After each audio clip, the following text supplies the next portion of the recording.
yeah. It's your quarantine girl.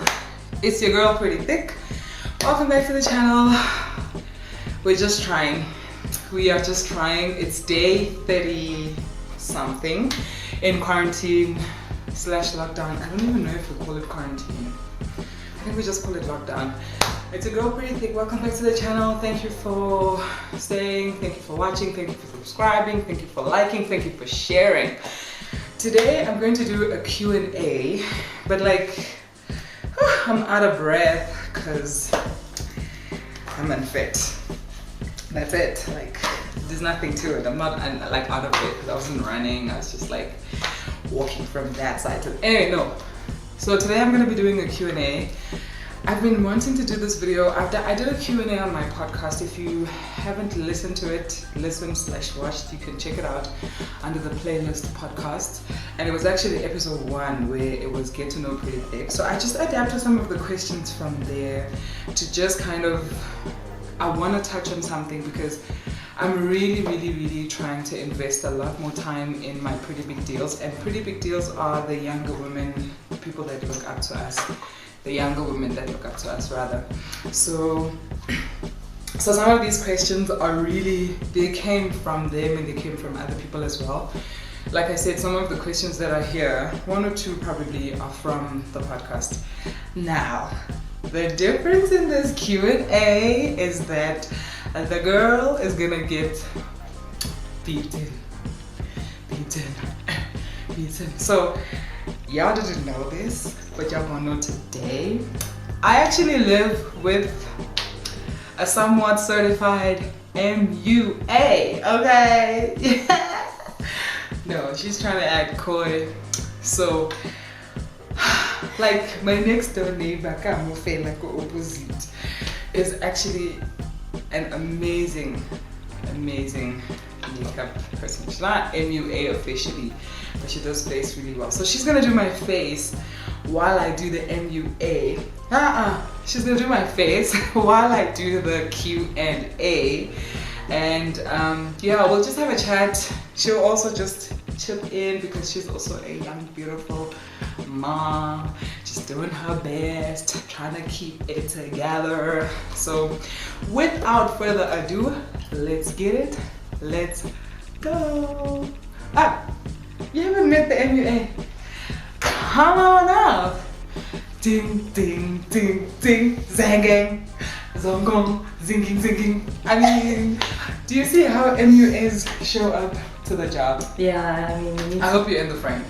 I hope so too. So this is how MUAs show up to the job. I mean, you can't be looking tacky. Do you understand? Like, and claim to be doing makeup. What are you selling? Who are you selling it to? So this is, whoever doesn't know, now you know. This is my Pabi. Pabi is my partner, my wife, Kumo's mom, Kumo's dad. Next time we'll explain it to you. So we're gonna get into it. We're gonna try to rush through, like I said, because we're mom and dad, mom and mom, you know. Don't get complicated, but so we're gonna try to go through this as quickly as possible because it's almost supper time. And yeah, let's get it. Let's go.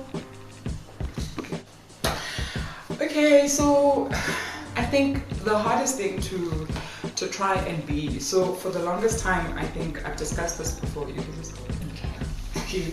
So like I said in the first episode that I did with the podcast, it was kind of just like an introduction to PrettyThick, an introduction to me, Miss Rose. So for those that are new to the channel, PrettyThick is actually my alter ego, they call it? Yeah, so alter ego, but more than that, she was really how I sort of escaped my insecurities, and more than escaping them, actually coming to terms with accepting myself for who I am and how I look. So more than anything, I mean, I guess that's what alter egos do. They kind of help you sort of escape. So she really did help me escape. How the name PrettyThick came about is just super simple, really. It's not even complicated. Like I for the longest time, most of my life, my high school life, my primary life, my just general life, even part of my adult life, I never. The police is here. I never felt pretty. I never felt pretty, and I had never been called pretty. And so it was just, pretty was just one of those wishes, like, you know, when you're sitting by yourself and you're looking in the mirror and you just think, I wish I was pretty, I wish I was this, I wish I was that. So pretty came from there. So after I traveled and I started being called pretty over and over. She's trying to stay in the frame. It's so cute. I told her she doesn't have to, but that's very adorable. You can just do. Okay.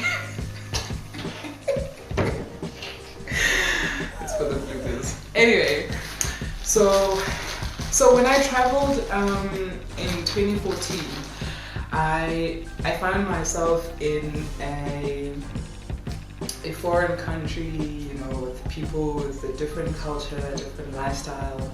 I would say different language because the English is very, very different. You don't even understand what they're saying. But for most of my time there, I was called pretty all the time. You are so pretty, you're so beautiful, you're so gorgeous, you're so this, you're so that, your skin, and a lot of it was a little bit new to me. In as much as I wanted to feel that way, I didn't really feel that way. And then I just got really thick, you know, when I was born. I was basically born sort of like a chubby baby. I've never been like, you know, when you're like young and then you're skinny, and then at some point in your life you become chubby and then the baby fat never goes away. No, I was always sort of a chubby person. I was always taller than the other kids. I was always bigger than the other kids. So I just kind of try to find a way around it and just find a way to sort of make it a compliment, and started to refer myself as thick and then pretty thick. I know that was just such a long-winded story and I could have just said that. So that's how Pretty Thick came about. And I've just been enjoying it so much. I really started to embrace it when I was over there. Like I said, I was in a community of people that didn't actually care what you look like in a bathing suit, where you could wear a bikini and people would still just say, oh, you're pretty. It wouldn't be like, hey, why are you wearing that, you know? And it was very liberating, and that was really when I started to embrace myself and started to actually think of myself as beautiful and think of myself as someone with some sort of value, because I really didn't value myself. I just thought, you know, I would just always be a lump of nothing for a very long time. So that's how the name Pretty Thick came along, and that's really how Pretty Thick kind of helps me cope and kind of help me come out of my shell and come into my beautiful. So question number 1, coming straight off of that, is how do you deal with your insecurities and what are they? So my insecurities, I used to be really, so I've tried to transform my insecurities to, well, not transform them, I've tried to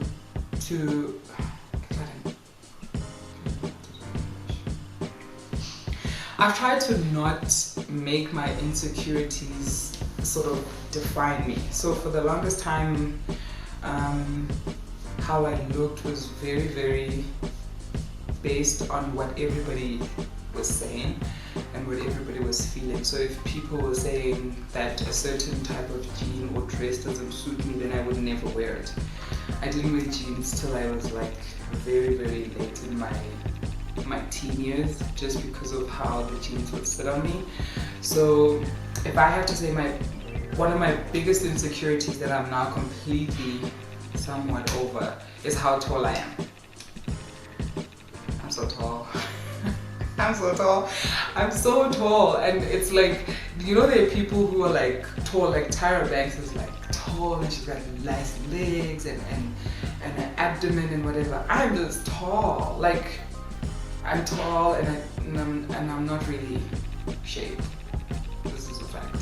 So that was something that really made me so insecure, and I would always see other girls wearing heels, and I would see other girls with boys obviously who are much taller than them, and you know, I always thought to myself that I would never, first of all, find a husband, because where are you gonna find?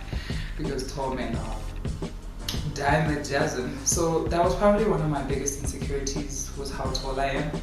And then I completely got over it, because my friend Amanda actually inspired me quite a bit. So she's tall, but she's always been a model. She's like that girl.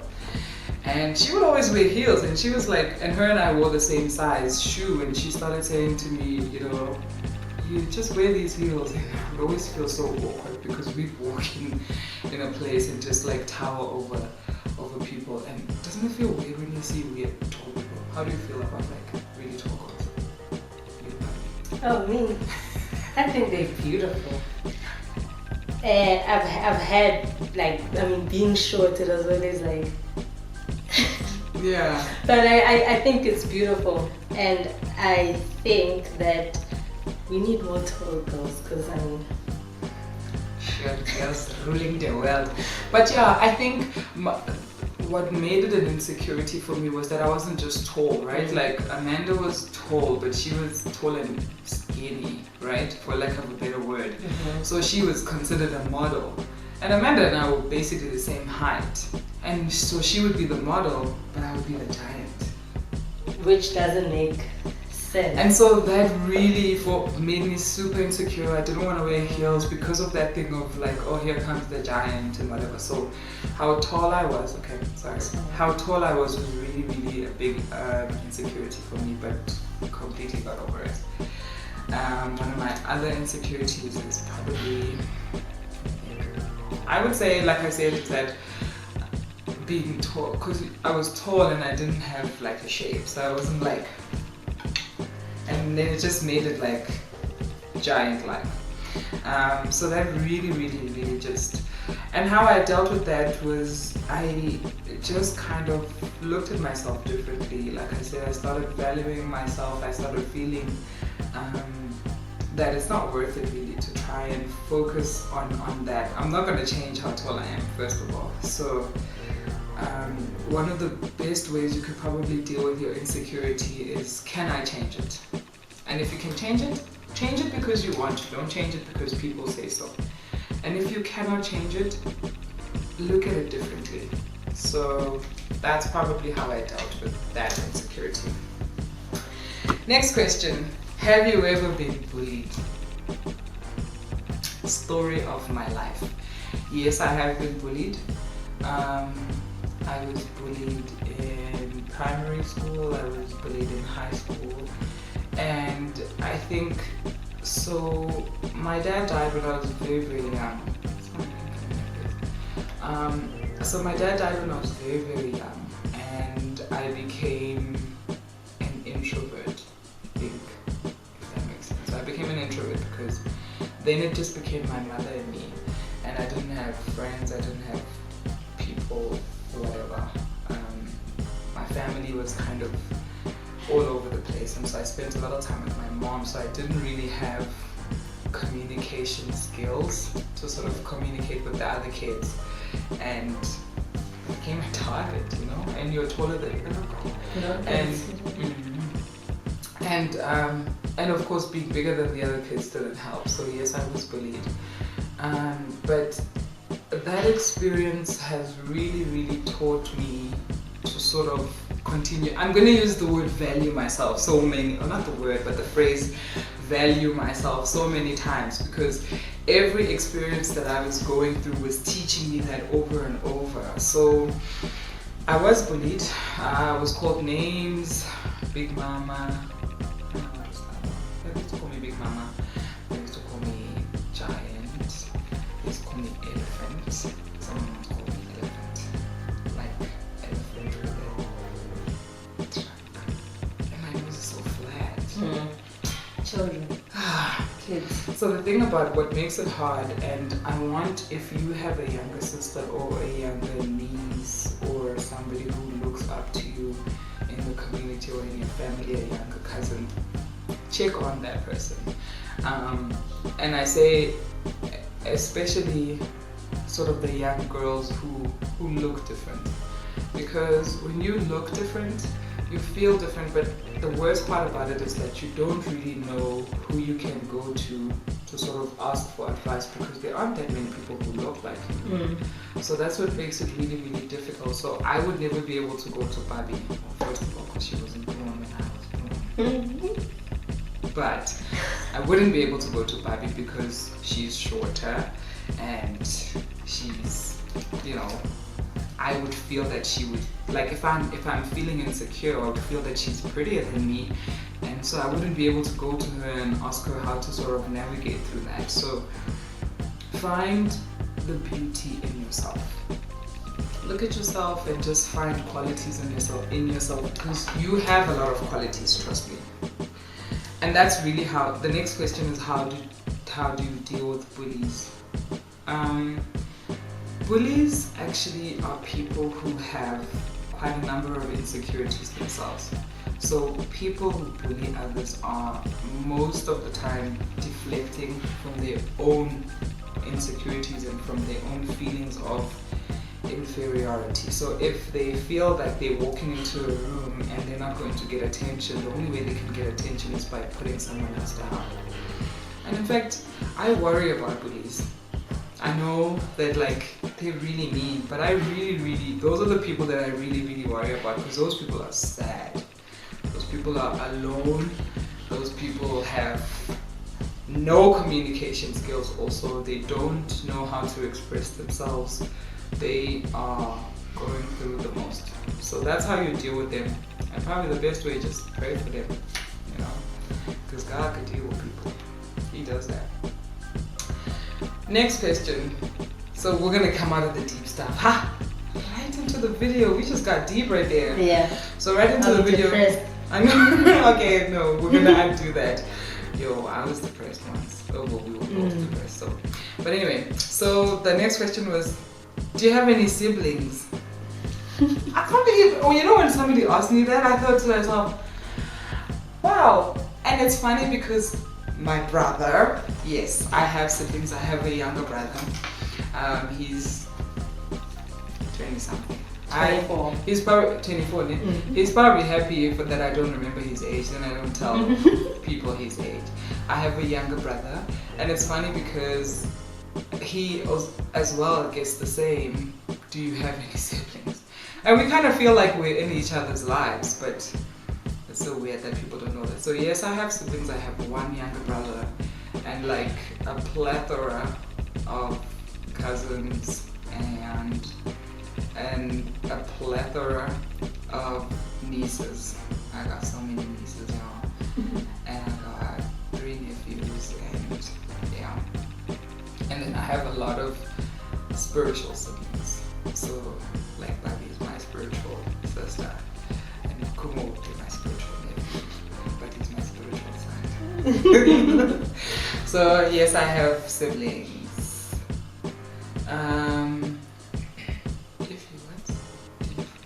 If you know, do I know how to fight? We've had this convo. We were talking about this yesterday. I do not know how to fight. I don't know why somebody asked me that. I think it's because, so this person, how this question came about, people say that I have a very standoffish demeanor. Like when I come to the room, like, ma'am, I experienced that. So, Pabi says when she first met me, she was terrified of me, which I get that so much. No. Everybody always says, or not everybody, most people always say that, you know, I come through and I just come through so serious, or I have this demeanor like skatum papela type of thing. Which is a good thing. Which is okay. It's an okay thing, because right? people wouldn't like step on your feet. Yeah, but then you don't make friends. No, you do make friends. No, you don't. Eventually. You just want to be alone eventually, then make friends eventually. So I don't know how to fight. So that's where the question came out. Like that, if somebody came up to me and just said, "Ewen," I'll probably just be like, "God bless you. Do not be me." So I don't know how it's like this one time. I was trying to fit in, okay? So I wasn't being bullied, but I was trying to fit in with this girl squad, and they made up this rumor about this girl, and they said that she was saying bad things about me, and they told me to go beat her up. Whoa. I was pumped. And I've never been ever in a fight. I've never slapped anybody. I've never done anything like that. And they said, land. Man, I rallied people up. I'm like, see, I'm land. Namhlanje, today's the day I got there. Man, if I say that girl mopped the floor with my hand, I don't know what I expected. I think, okay, what I expected probably is that she couldn't fight like me. Yeah. She could fight, okay? She will fight. Are we still recording? Yes. She could fight, okay? And I went in with like a little, like a little baby slap, I probably didn't even I feel like it was my imagination that actually touched her face and I didn't. Ha!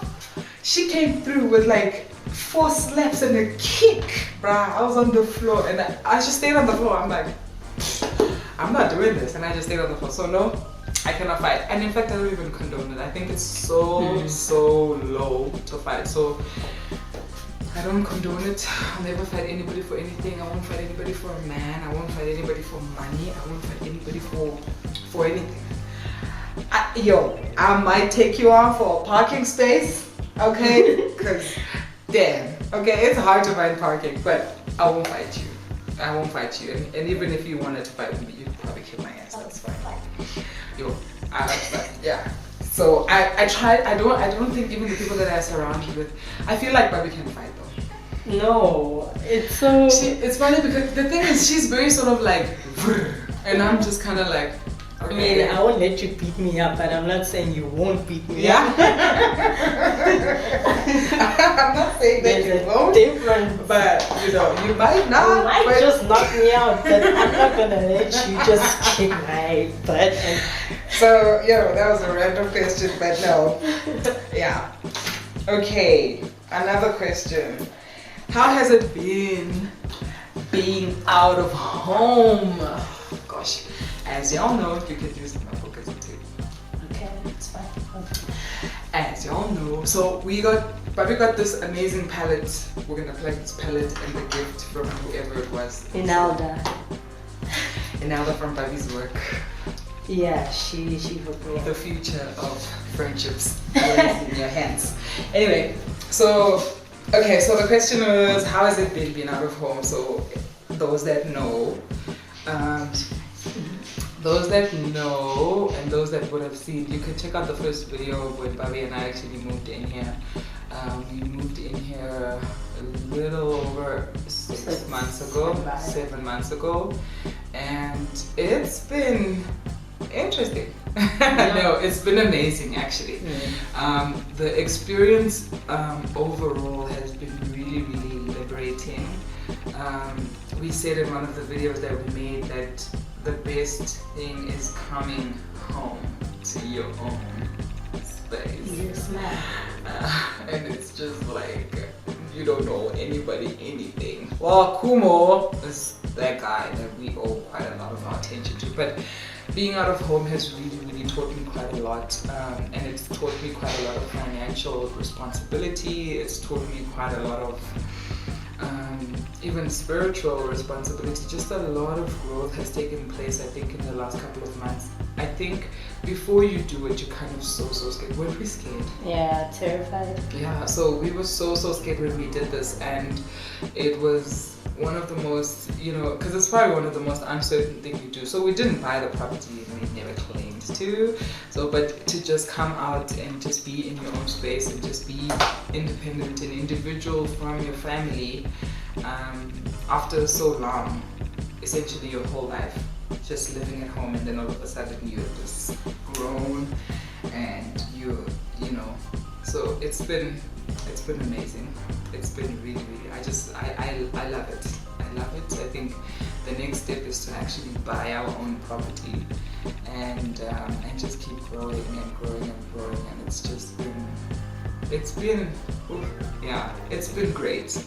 It's really been great, and there's been quite, like I said, a lot of lessons. So in as much as it's been great, it's been quite we've learned a lot. Educating. Yeah, there you go, educating. We've learned quite a lot about each other, about ourselves, about our parents, about our people, about those that we thought were our people. Like, so there's just a lot of things that you learn in this experience, and I would advise for people to do it, you know. But I would also advise in the same breath for you to not rush it. So it's not anything that you rush, it's something that you really do take your time and make sure that you're ready. Do a lot of preparation before you move. So don't just up and jump. You need to do a lot of preparation. And even if you have prepared, there can be 1 or 2 months in the beginning that are really, really tough, only because you're still finding your feet. Don't be too hard on yourself. Give yourself some room, give yourself some space, and yeah, man, it'll be worth it. It'll be very, very worth it. Okay, how we do? Face check. Okay. I'm so excited. Okay, next question. The best advice that I've gotten from my mother.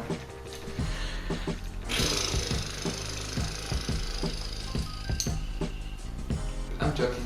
The best advice that I got from my mom is, my mama says a lot of stuff. My mom says a lot of things. Okay, I think the best advice that I got from my mother was to, my mom is actually quite a person of very, very few words. I mentioned earlier that my dad died quite when I was very young, and when she was very young too. So she got into this shell, and she doesn't talk a lot. It's funny because she's probably the most outspoken person, but when it comes to things like advice and stuff like that, my mom doesn't advise me. My mom would advise Pabi. She wouldn't advise me. Like, my mom and I don't talk about sex and stuff. Ever. We didn't even talk about boyfriends. It was just one of those things. So the best advice that I could say, that I would rather say that something that I learned from her would be to fight for your mental health and to fight to make it through. She went through quite a bit and basically lost her mind, like literally. But she fought. So that would be the one thing that my mom told me, is to fight. Is to fight for your mental health, is to fight for yourself. The best advice that I got from a friend, travel. It was probably the best thing that somebody ever told me. Don't be scared, get on the plane. Just travel, don't be scared. But also the best advice that I got from a friend was, you should leave that guy.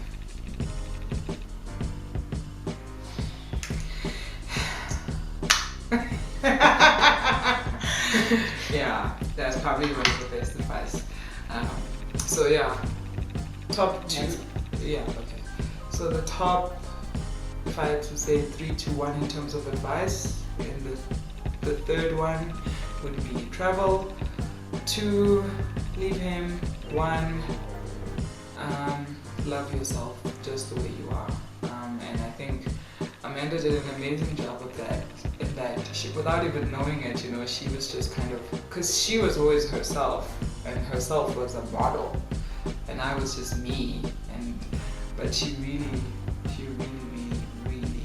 I would say, taught me how to be the beautiful that I am, that I already was, or should just rather live the beautiful that I already am. So, how is it? Hey! Okay, I'm gonna leave that question for last. Wait, so when I wrote these questions down, or when I asked these questions, 2020 was still fresh. Yeah. And like it looked like it was doing, future. 2020 was doing great. So the question is, what do you look forward to most in 2020. Wow, Now what I look forward to most is going outside. You know, we just wanna go outside, yo. Like I just wanna go outside. I mean, we go outside, but you know what I mean. Like you just wanna be with people, be able to. Yeah, I'm looking forward to going back to church. Yeah. For real though, like I'm looking forward to going back to church.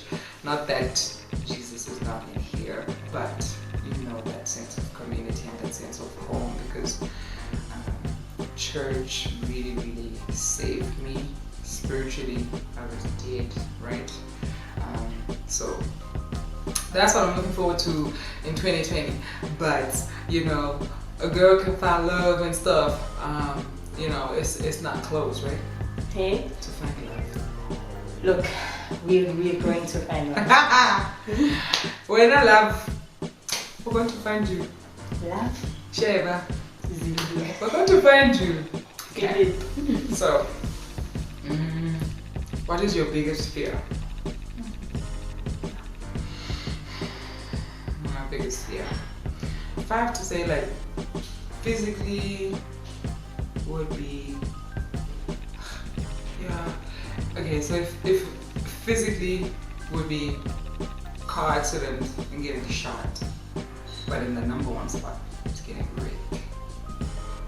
I feel like I have so much respect for people who survive and pull through from rape, because that stuff is by far. Are we recording? Yes, ma'am. Okay.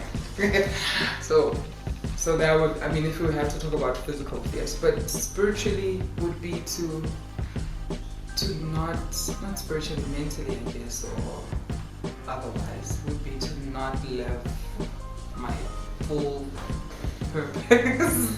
My makeup artist is busy celebrating herself and I don't even know. But my biggest fear is to not do everything that I've always wanted to do.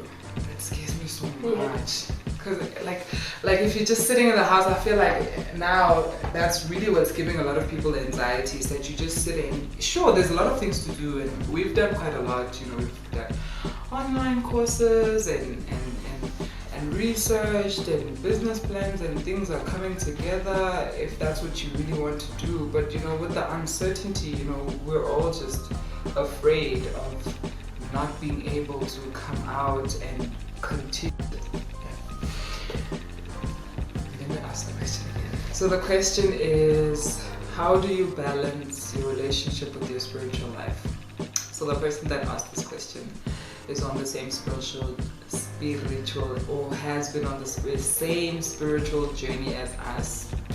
And obviously when the question was asked, life was different to what it is now. But you know, everything, it's a very, very difficult question to answer, because we are sort of different, you know, in what we do and how we are and how we do things.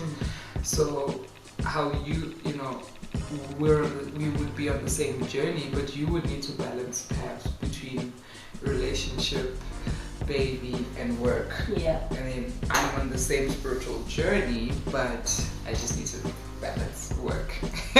You know what I mean? So I think it's very difficult. The one thing you can do for yourself is don't compare yourself to other people. Don't compare your journey. And I say spiritual journey is the same loosely, just because we met at church, at prayer group situation. We met there. So we are on the same journey in that, you know, we stand for the same values and the same beliefs. But we are not the same. So I can't compare my journey to her journey. I can't compare to the next person. So I can't really give you advice on that. I would say the biggest mistake that I made, so when I was in my relationship, which I'm not going to get into, but when I was in my relationship, I didn't balance my spiritual life with my life. And that showed itself very detrimental to not only me but to the relationship itself, because how I have come to understand it and how it is that we are spiritual first before we are anything. Well, and this is my opinion, I'm not imposing it on anybody, but we are spiritual first before we are anything. And once you neglect spiritual, you know, you're in a little bit of trouble. But so one thing you can do for yourself, do not compare yourself to others. Don't look at other people's situation and think that their situation is perfect and therefore that's that, because that doesn't work that way. So that would be that. I feel like my face is so bomb right now. It is bomb. It's so bomb. It is bomb. What do you want to know about me, Pabi? What was a question that you would have asked me a very, very long time ago when you didn't know me? What was the hardest thing about believing in your fullest potential? The hardest thing is because you have to tell yourself and actually believe it, right? So, okay, or because a lot of the time people say, you're so beautiful, and it felt like pity. Okay. You know, because I felt like if me and you are walking together, then people have to, if they're saying you're pretty, then they have to say, no, not nice, you know?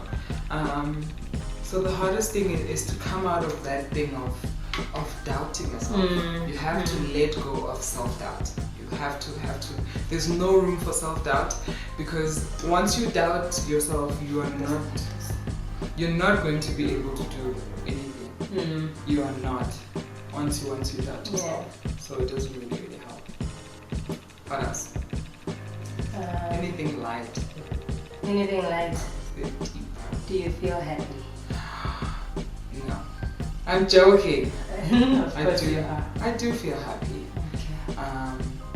I do feel happy, and I know where that question is coming from, because I was really down.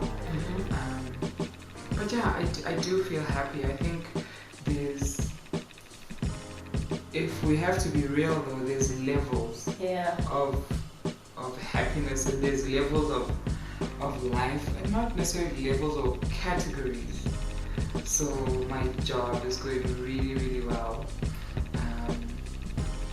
My spiritual life is also, I feel like it's blooming very nicely.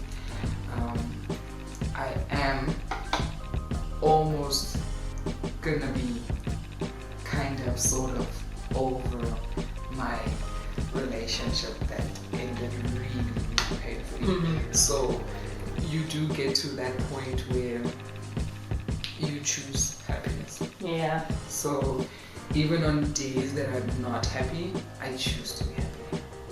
And that's really what keeps us going.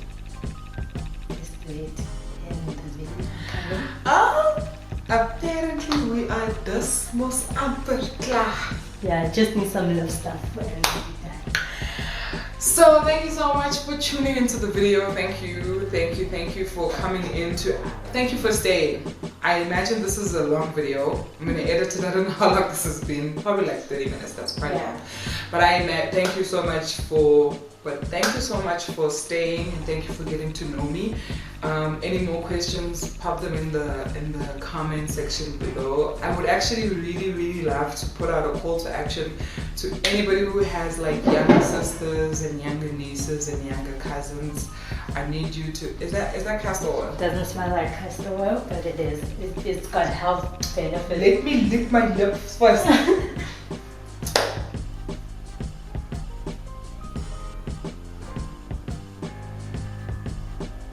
See, complete the thing. You're gonna look like you've got incomplete lips.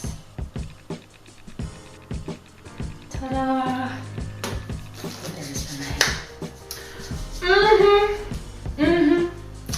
I should do that, all those things when you put on the wig, and then when you do the wig, then you appear. Thank you for watching the video. Check on your nieces, check on your cousins, and don't. Right, you take castor oil? Yes.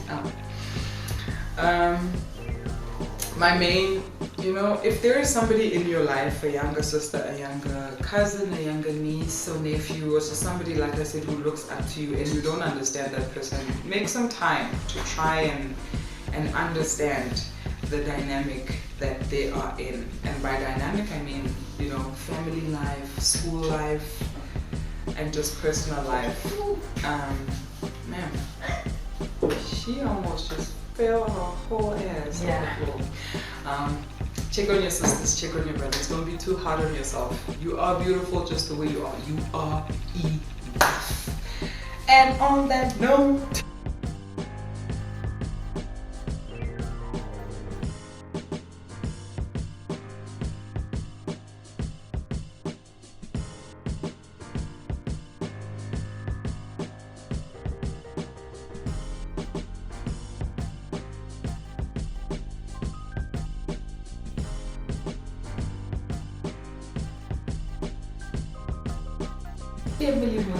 thank you, Pabi. Makeup hug. Thank you. I love you. Book my girl, y'all. Book my girl. Thank you so much for watching this video. I am not gonna let this look go to waste. There is gonna be another video shot this tonight with this look. I don't know which video I'm gonna do though. Okay, I'll figure it out. Check you guys out in the next video. Thank you so much for watching. Don't forget to comment, like, and subscribe. Thank you so much. It's your girl, Pretty Thick. We out. Bye.